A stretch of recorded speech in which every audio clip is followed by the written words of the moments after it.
This is County Talk. I'm Eric Schmidt. Thank you for tuning in. On this edition of County Talk, we're going to explore the rich and wonderful world of the arts, culture, heritage, and humanities right here in Washington County, Oregon. We're going on this adventure with Razia Roshan, who is the executive director of an organization known as Tualatin Valley Creates. Welcome, Ms. Roshan. We appreciate your being with us. So, as the executive director, you're responsible for putting the mission of Tualatin Valley Creates into effect, and that mission says in part to drive the development of inclusive, resilient, creative communities using arts, culture, heritage, and humanities. How do you mix that all together and make it work? You know, all of these elements really support themselves. They support each other. I think if we started with the creative communities, that's where you bring the resiliency and the inclusiveness into arts, culture, heritage, and humanities. Because the arts, culture, heritage, and humanities, they all want to connect. They want to be inclusive. They want to welcome more people into the conversation. And so creating a mission that feels really broad is actually quite easy to understand when we then follow our mission with our own programming and the way that we amplify and support the community at large. These are not mutually exclusive, but they are independently different elements, are they not? Absolutely. They're not disparate by any means, but you have to look for the thread.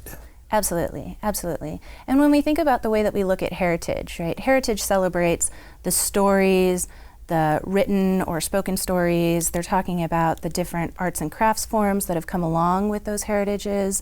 And so, again, it feeds back into the arts. It feeds back into the creative nature of making. And so that's where we can see how they all align and they really all work together. We probably have hundreds of different heritages in Washington County, too. Absolutely. And they all need to be supported. Is one of these missions more important than the others? I could very quickly say no, one is not more important than the other, but I think if we started looking at what could we give a little bit more time to and how would that support the others, I would look at creative communities. You talk about cultural equity on your website. Mm-hmm. What is it? How do you describe it? You know, I was really excited by this question, by this prompt that was brought to me, because my first reaction was the way to describe cultural equity would be to listen, to have an open door policy, to always be available. But the reality that is equality, and we need to first define the terms equality and equity. And although TVC really, again, has an open policy in regards, please email us, please call us, please tell us, you know, what you need as an artist or a cultural leader in the community, then I started to ask myself, but that's not what equity is. Equity is very much about making sure that we are listening longer to the people who need more attention or who need more support or who need more access to resources, and recognizing that there are some elements that don't need as much. And so when TVC looks at cultural equity, we look at how are we listening? How are we supporting these different pockets? How are we supporting different organizations or different individuals? And making sure that we are more conscious of how we bring those resources to those individuals and those organizations. Trying not to overlook some cultures. Absolutely, absolutely. And being really mindful not to tokenize different individuals and organizations, because that doesn't do anybody any service. Are we in danger of tokenizing many of our cultures, our subcultures? I think so. I think what we've seen over the last few years is asking survey questions that say, what's your ethnicity, what's your race? And that's a great way to track who lives around us and who lives with us and what access we have to understanding these different cultures.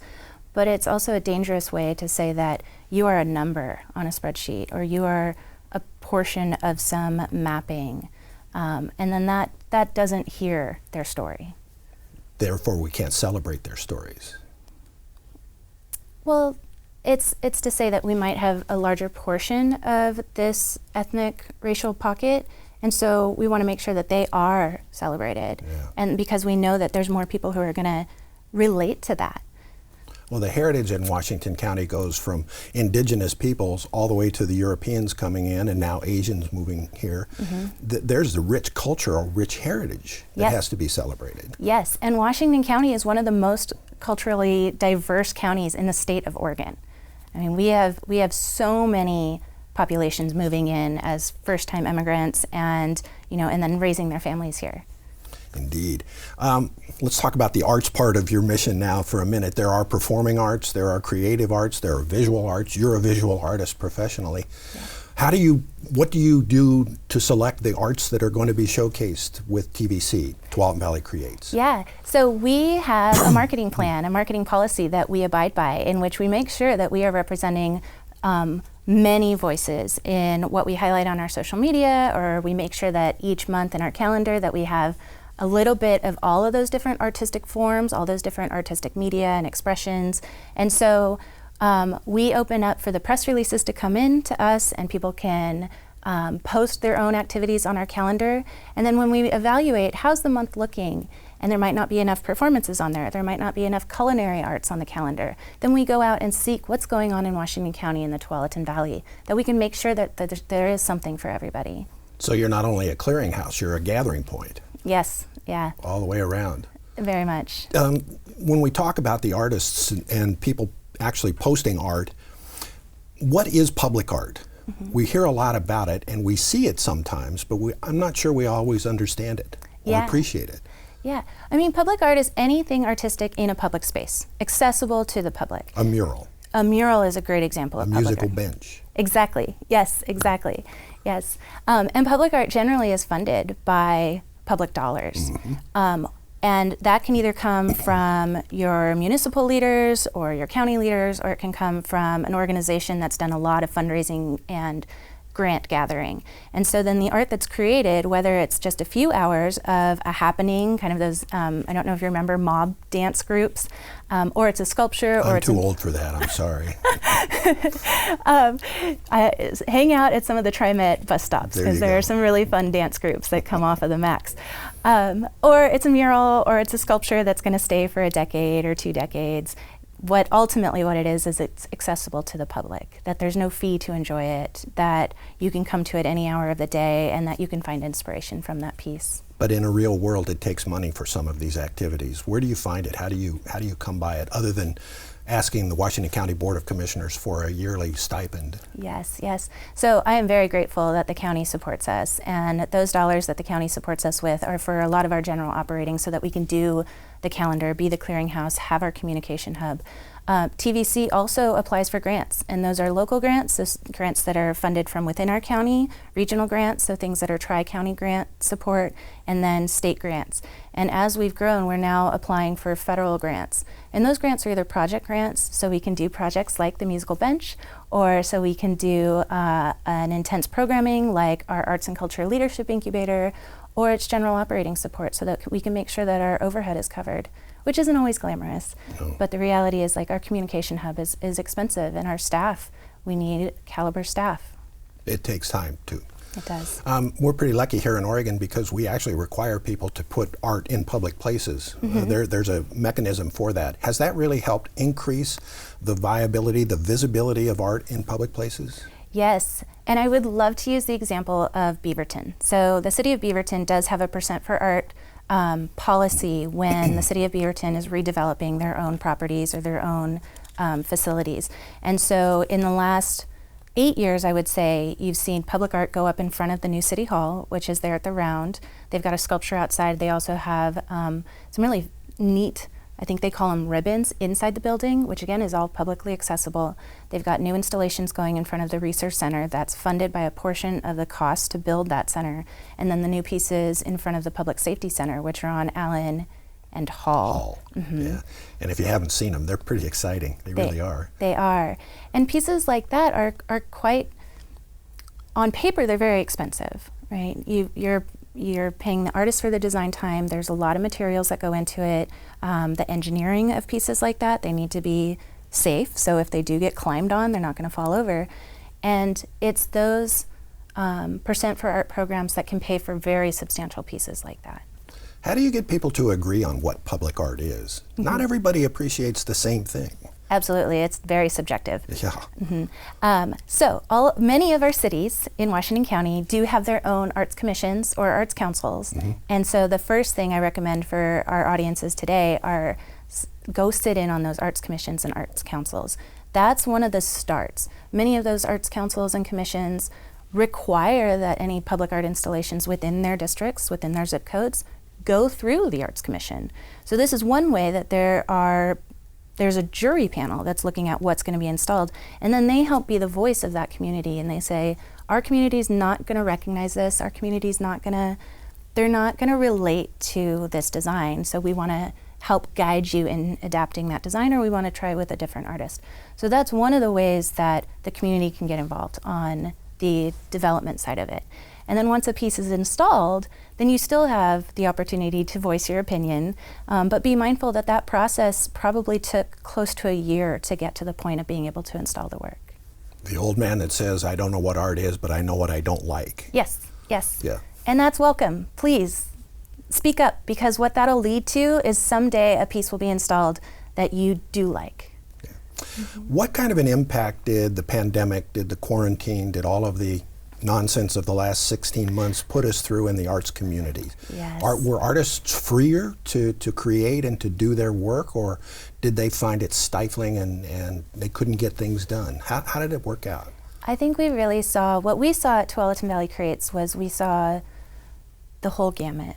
First and foremost, many of our artists, I just want to be very clear, many of the artists are gig workers, which means that they are contract artists. So what we saw was, and I think the stats from the Regional Arts and Culture Council were that about 86% of our artists lost income very quickly.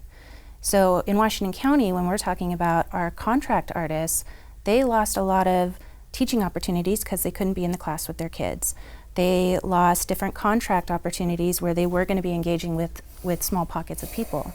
So many of our artists lost income. And the other hardship to a lot of these artists were they weren't eligible for PPP loans or unemployment because they didn't have a W-2 income. And many artists kind of flex between W-2 income and 1099 income. That was very real for a lot of artists, and it was very hard for many of them. The other part of potentially having more time, if they had means to help cover their bills, and if they had more time, we did see a lot of artists become very creative, and a lot of them expanded their portfolio or they experimented with new media. Some artists that were painters started cooking, some culinary artists started painting, so we did see the crossover and experimentation with that amount of time. We saw a lot of artists come to the street and be vocal about social justice and social equality, and so that I think was really meaningful to have those voices out in the community and in the public. And then organizations that went through the pandemic and are still going through it, we saw some organizations close. They didn't have the resources or the means or the ability to pay rent. They again were under that 25 employee threshold for PPP money.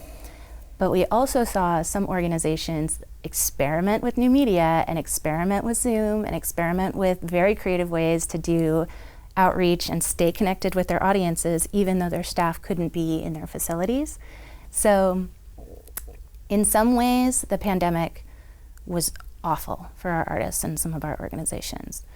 In other ways, it challenged them to evaluate what they were doing, to be inventive, and some organizations have thrived through this process. They were able to get additional funding. Many of the funders across the region and across the state changed their funding model from project-based because they knew that a project outcome possibly couldn't be arranged to general operating support, and literally said, just survive.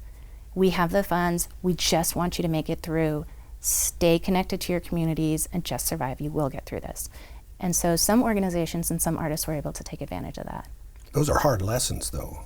Very, very, very hard. Did we learn anything else about the arts through the pandemic? That they help us heal. The arts help us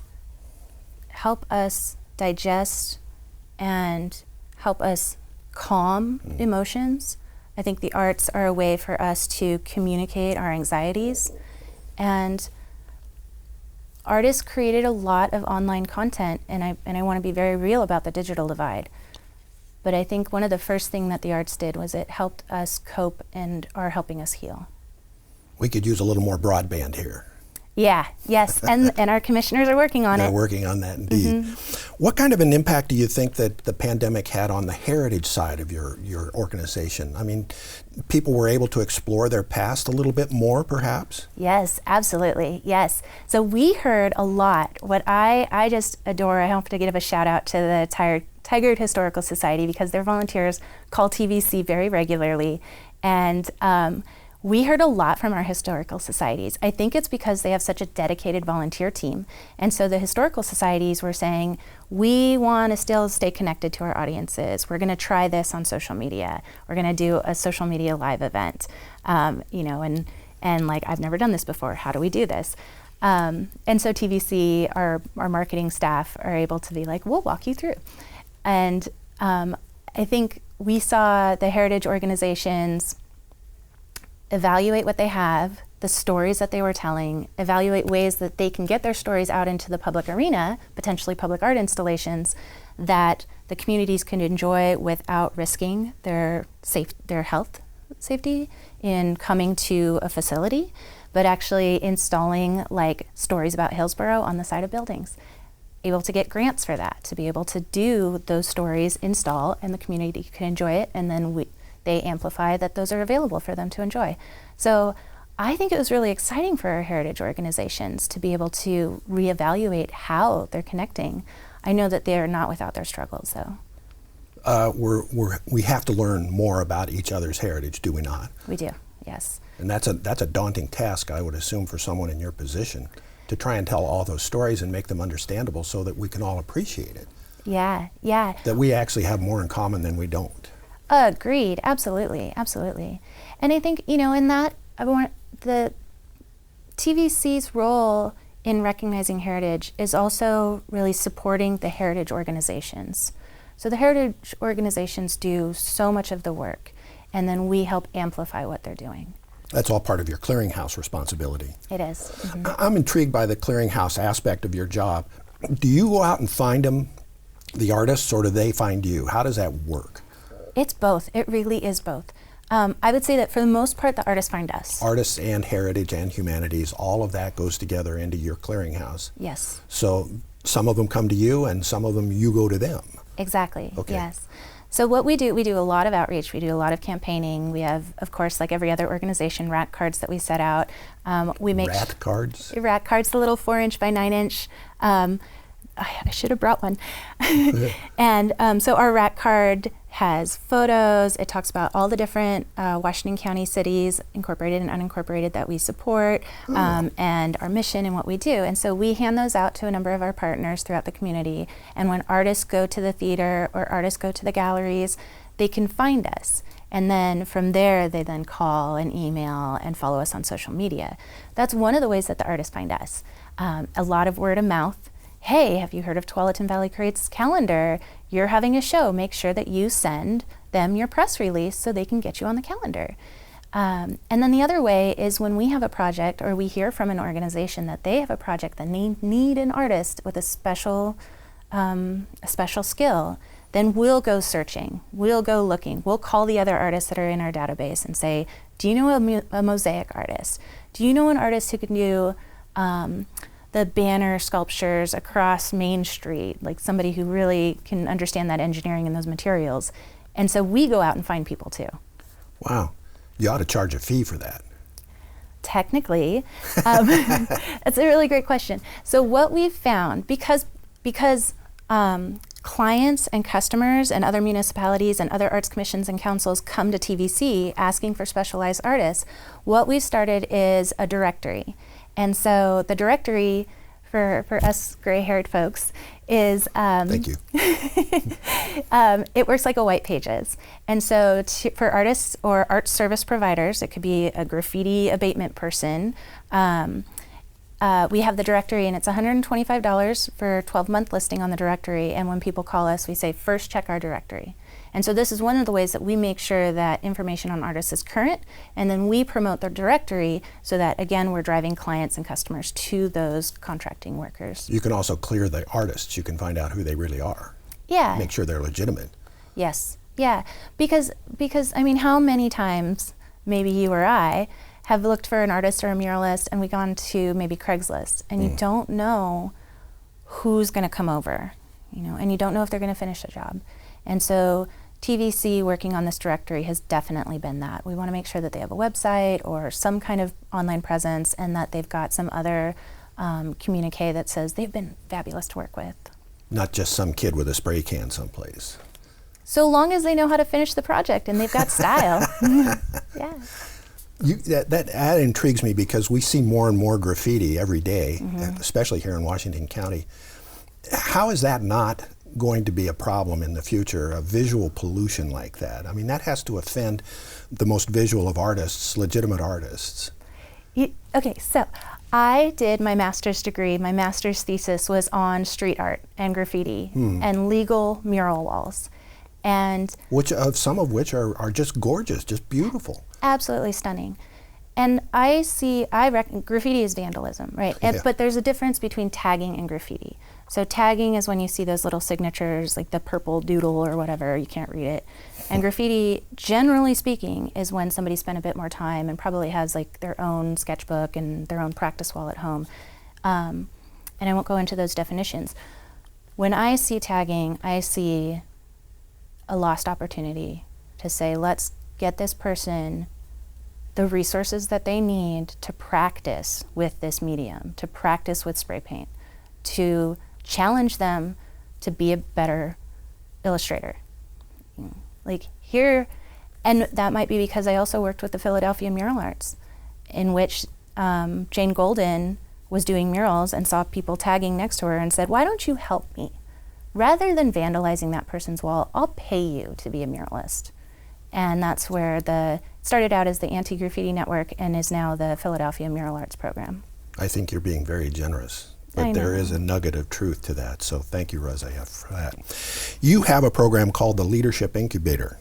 Tell us about that program and what it does. Yes. So the Arts and Culture Leadership Incubator was born out of almost a year of research and going out, connecting with mid-career arts leaders, connecting with other business entrepreneurs and saying, what are we missing in Washington County? Then it was developed into a program that is very much like a cohort.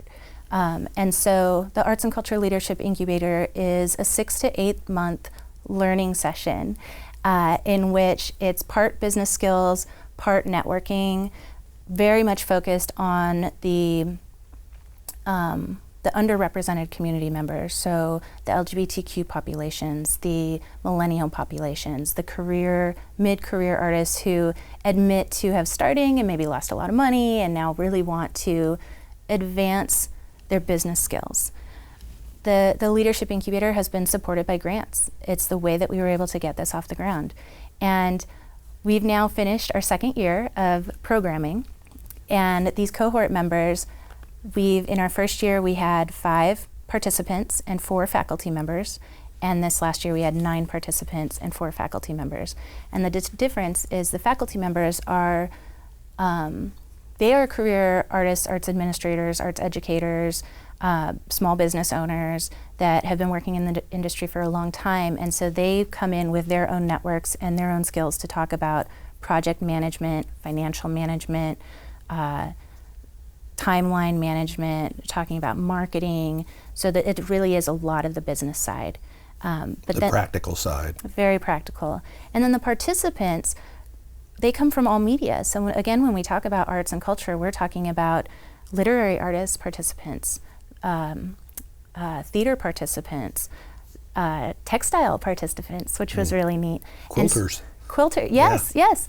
And so you now create this bond and cohort that are going to work together for those 6 to 8 months in all these learning sessions, and then they communicate with each other throughout, and then they invite each other to, hey, I'm having an art opening, or my gallery is having an art opening. Please, everybody come to this. And so there's a lot of fusion and shared inspiration in saying we are of this community, and we are developing and we are elevating ourselves. And the program itself meets those participants where they are. So the faculty craft the curriculum, but the curriculum comes after the participants have applied, and the faculty can look at what are their skills, what are their experiences, where do they feel like they need help. And so then the faculty, having all that knowledge and working experience, can say, I know that this person will benefit from this. Wow, fabulous. We have just a few minutes left. I have to ask you, what kind of an impact do the arts, the humanities, the heritage part of Washington County, what kind of an impact do they have on the economy? The nuts and bolts, dollars and cents. In Washington County alone, they have a $21 million impact. That's an annual. $21 million. Yes. So Tualatin Valley Creates was part of a 2-year research project with the Americans for the Arts. Released a report in 2017, so the research started in 2015. And from that data and all those surveys, it was accounted that in Washington County, the arts, culture, heritage, and humanities have a $21 million impact. Wow, that is a lot. Yes. Okay, last question. How did somebody volunteer with TVC, Tualatin Valley Creates? How do they get involved in this? They may not be artistic, but they want to advance the arts. Let's put it that way. Yes, yes. You don't have to be an artist to volunteer with Tualatin Valley Creates. You have to be a human, though, I assume. Yeah. Maybe. Maybe. Come to our website. See all the things that we do. Contact us. Call us, email us, tell us about yourself, tell us what skills you have to bring, tell us what excites you most, and then we will get you plugged in, whether on the admin side or helping us with our events or helping us with outreach. You think things are going to change around? We're going to see more of your outreach going forward with the pandemic being lifted and everything going there? We actually increased our programming as soon as the state closed in March 2020. We increased all of our programming to make sure that we were there for everybody who needed us. 100 more questions in so little time. Oh, I appreciate your being here. Tualatin Valley Creates is the organization, and you can find it at tvcreates.org. There we go. Razia Roshan, thank you for being with us on County Talk today. My pleasure. Thank you. I'm Eric Schmidt, and I'll see you again.